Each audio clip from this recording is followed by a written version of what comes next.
We are going to continue with some case study, just to show you some success story. And that would be a story about a big idea that came from the small country. And I would like to invite here Nika Aleksejeva from the Latvian company Infogr.am. Welcome her.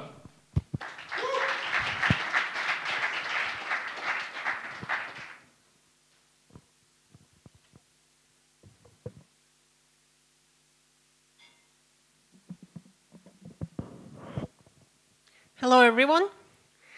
Great to see a lot of teachers full with inspiration in one place.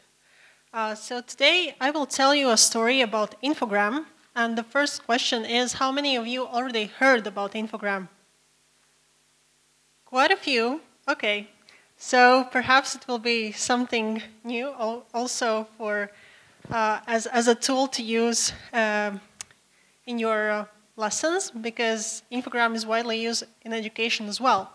But straight to the point. So Infogr.am is data visualization software, and data visualization, graphs, charts, infographics are usually seen in media and it's created in newsrooms. So in one of such typical newsrooms in Latvia, there were two guys, designer and developer.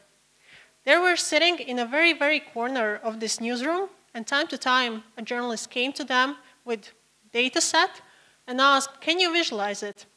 "Okay," guys said, "No worries, come next day." But the journalist said, "No, I need it in 3 hours." Well, in 3 hours, you can't do anything good. So in 3 hours, when journalists received the final data visualization piece, no one was satisfied. So the guys thought, what if instead of spending 3 hours or 1 day, they can spend half a year and develop a tool that allows everyone without design and coding skills to create infographics that are beautiful and interactive. And so they did. In 2012, in February, they launched the company at the event Textile Baltics. And soon enough, in spring later, in March, they enrolled in an accelerator program called Startup Sauna. It's based in Helsinki. In 3 months, they went through fire and ice to find the right approach to the idea of how the tool should work. And they came to this approach. So you start with very simple interface. It has only 4 buttons now. Then you choose design you think is the best one for your story. You choose it and you edit infographic, which is already made with some dummy data that you just edit. And finally, you can publish it online, embed in your blog, or with some additional pro and white label features, you can download it and use without Infogr.am branding. So how you actually start up? One of the key lessons is to be open, and they enrolled in a lot of startup competitions.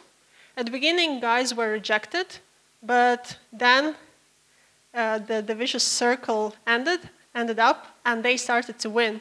And here are just a few of the prizes they won. So in NextWeb Amsterdam conference, they were the best startup overall. They also was the top innovator in Developer Week in San Francisco.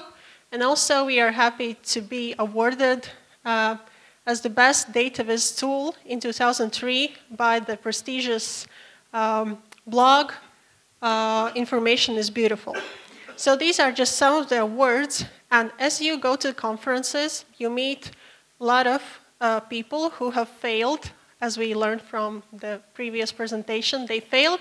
They were experienced. They gave a lot of advices how to fine-tune the presentation, how to fine-tune the product. So at the very end, success started to come, and it actually started to monetize as well.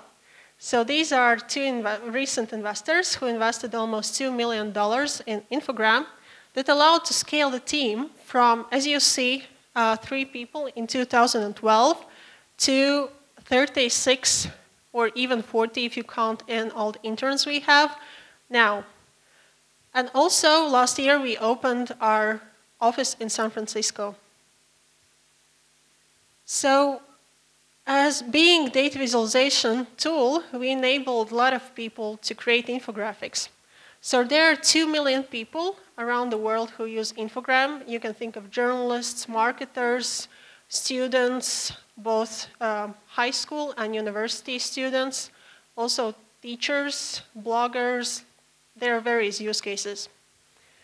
Overall, they've created more than 2.6 million infographics that are seen by more than 20 million people all around the world. So you can think of the impact that data can bring if you communicate it into compelling and interactive way. Here are some of the recent features of ours. Like, besides data, you can insert videos, photos, slides, also visualize regional maps, and see how your infograms are doing on analytics. But the case is that the tool alone doesn't solve all the things that we see must be solved, and we see data literacy as a key to make the world a better place. That's what we stated for our mission, and therefore, to make this mission come true, we have launched our nonprofit arm, Infogr.am.org, and it consists of 3 parts. It's ambassador program, it's data storytelling workshops organized by ambassadors and not only, as well as various events, mostly webinars we host online. So thanks to these programs, we have involved people who are teachers, who are journalists, who are journalism trainers, and so on, to bring the power of infographics to teach how to use Infogr.am, which is simple, but not for everyone, perhaps, to bring this tool to local communities and actually to scale the knowledge, the assumption that infographics, interactive charts, is not something that is developed only in agencies. Everyone can do it, and so people in all the rural areas. So we have ambassadors from, maybe I will switch to the next part, which explains ambassador networks. So we have ambassadors from various parts of the world, starting from Canada, ending up to South Africa, also Japan, Nepal. You can think of mostly any country. All those people are connected in joint network, so they can exchange knowledge and bring wisdom of how to better storytell data, because the tool is there, it's easy to create. Now it's about how you communicate your stories. Also, they help us to develop our tool. They are the power users who tell us what features should work better, perhaps, what new additional functionality could be developed. And the last point, they also bring us additional visibility. So community building is one of the low cost and brilliant ways to scale your startup, scale your idea, and make it global. Yep, this is the banner of the workshops organized by ambassadors that I explained. They are teaching local communities how to storytell with Infogr.am. So that's all to bring a data-driven world. And I hope some of you will join it. That's it for me. I'm happy to answer questions of yours. If there are some. Applause. The question is, how many times have you failed before? You've got the point. I got the point. So Infogr.am wasn't the first company created by one of the co-founders, Aldis. It was, I think, the 5th attempt to do. And if we talk about Infogr.am, it haven't failed yet. So the idea went smoothly from the beginning, I would say. But of course, at the beginning, you struggled with the real approach of how to pitch it, how to present it to people so they get, oh, wow, this is actually a game-changing thing. So yeah, at the beginning, you try your first attempt, You ask people what was wrong, what should I do better, until you develop your pitch, and you go on, you develop, you adjust, and that's what we are learning from. Hi, enjoyed your presentation. Thank you.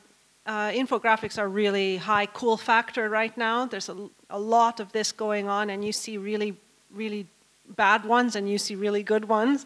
But I'm fascinated by the fact that you built your company and then the first place is San Francisco after that. Is that absolutely fundamental now to in these very highly high-trending types of technologies? Is that what it takes in order to make it with these kind of things? Or is there just not the right ecosystem in Europe to build your business? Well, it actually happened ad hoc. So San Francisco wasn't chosen as a hub particularly.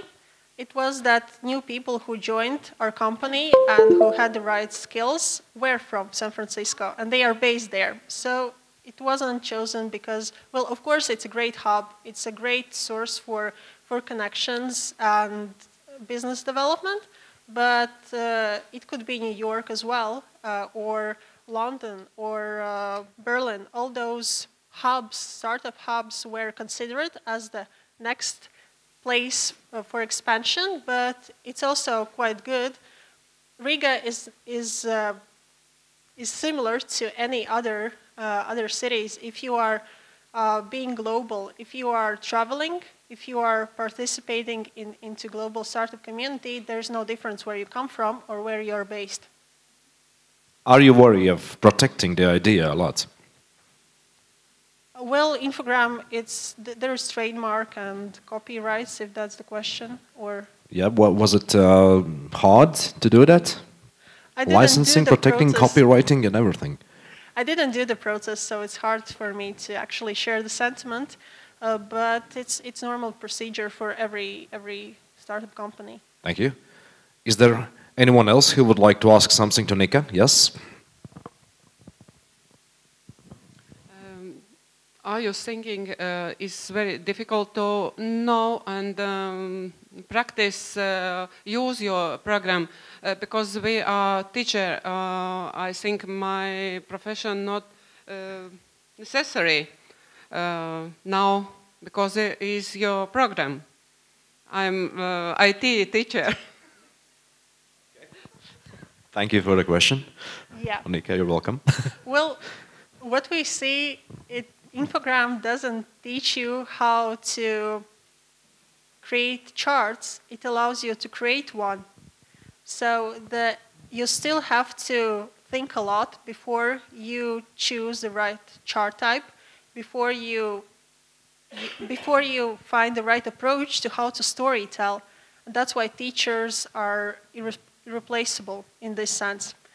It's a tool to make your life easier, but you still have to invest a lot of knowledge and a lot of creativity into your final project's infographics. It's like a fairy tale book. You're just offering the brilliant pictures, but a story behind. There are some story behind. That's you are responsible for. So, thank you, Nika. Applause to her.